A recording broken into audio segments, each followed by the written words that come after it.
Hi guys, and welcome to our first endgame video. And today we're going to start with the pawn endgames because they seem to be more simple than, let's say, rook endgames and queen endgames. And today's topic is very important, and it's called opposition.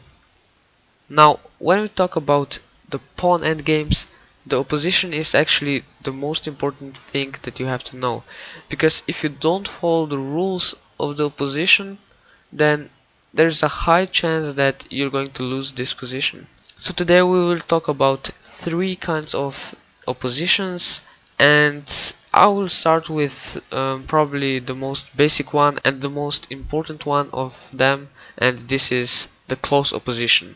But now, first of all, what even is opposition? Opposition is a position where two kings are in front of each other, like you can see here, and they're both controlling these key or crucial squares. And now these are the squares that your king wants to go to. And if white manages to put his king on any of these three squares, then he's basically going to win the game. Now the opposition has the king, which doesn't have to move. So for example here, if black is on move, white has the opposition, and he will come to this crucial square here and win the game. Now white takes opposition again, and again, and eventually win the game. Now I'm actually going to go over this king and pawn versus king position in the next video, so I'm just going to go quickly through this here. And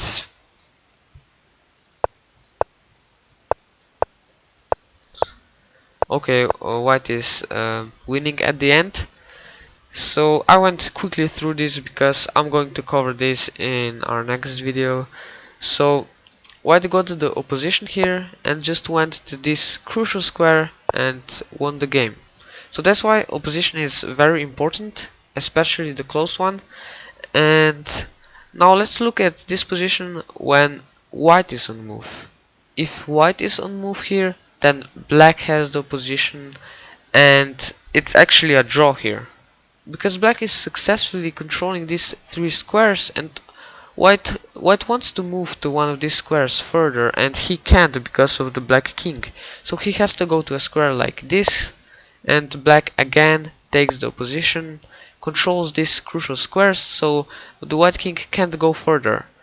If black went, for example, here, this would be a huge mistake because white gets to this crucial square here and wins the game and gets this opposition. So that's why in this position black just has to keep the opposition, and this is a draw. White can't do anything. But if he tries to push the pawn forward, then it's not a problem because you still control these crucial squares, and it's again a draw. You get the opposition, and at the end of the day, it's again a draw. Now again, I went quickly through this because we're going to discuss this in our next video, but just to let you know so you're not confused. Okay, so here we showed the importance of the close opposition, so I think it's the right time now to move to our second opposition, which is diagonal opposition. Okay, so the right move for white in this position is, of course, king to c5, getting the opposition like we talked about, and black has to move basically here, and he has basically four choices, and all of them are losing. Now let's go first over this choice here. This is just losing because of this move, and now whatever he does, white is just winning here. He promotes, so this line doesn't work here. And if he goes, for example, here, then again you take the opposition. You always want to get this opposition. So now black has two choices. He can go there or there. If he goes there, it's obvious, white wins. And if he goes there, then you just move your king here, and he has no squares to move, so he has to go there, you just outflank it and eventually win the pawn. So the only move basically for black is this move, but this is still losing because of our second opposition, which is diagonal opposition. And of course diagonal opposition is on the diagonal, so you play king to b6, and this looks like a weird opposition, but it's still an opposition because there's one square between these kings, and you just convert this diagonal opposition to a close opposition.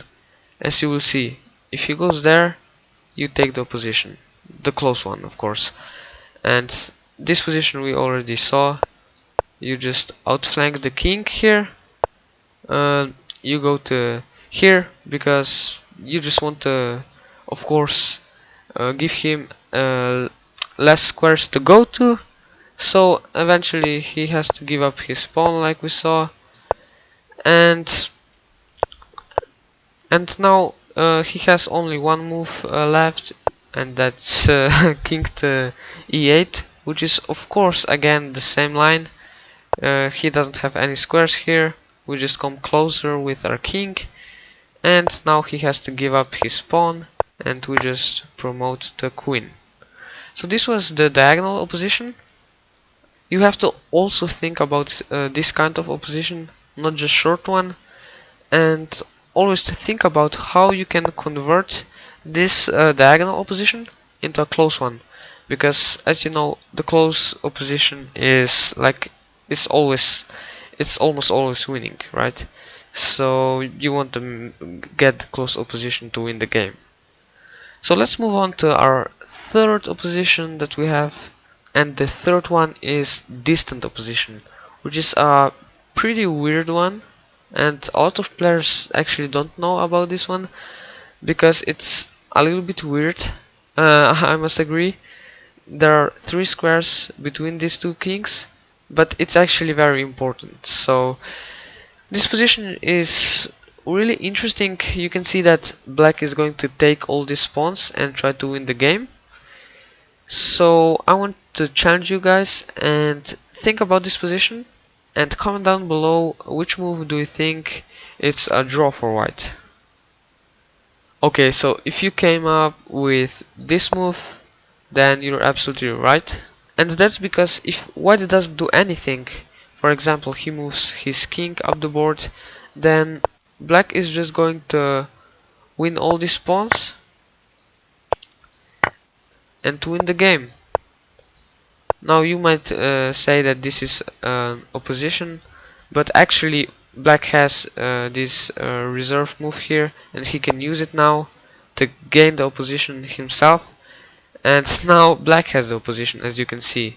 White doesn't want to move here, so it's kind of a zugzwang, but white has to move. So as we saw, white has to move somewhere, and black now gains again the opposition, and he just then wins the game, which we're going to discuss in our next video. So that's why the right move is g6, and now black can't take with a king because you come right in time and defend your pawn, and this is a draw. So he has to take it with a pawn. And now this is really amazing. The right move is again f5, sacrificing your other pawn again in order to have the opposition with white here, the distant opposition. And now you have to find the right move, and this is king to g1. And what's the point of this distant opposition? Basically the point is, if black tries to come closer with his king, you take the position, and if black tries to go there, you take the position. Now the problem for black here is that he can't win. He can play king to g5, and now the right move is king to f1, keeping the opposition, and now he can do anything. For example, again this is opposition. You have the opposition. This is a draw. And if he tries to move his pawn forward, then you of course come closer with the king and again take the opposition. So that's a draw, and this is a good example to show the distant opposition and why it's very important to know about this opposition here. So I really hope that you enjoyed our first lesson on the endgames, and if you did, please drop a like, share, and I will see you in the next one.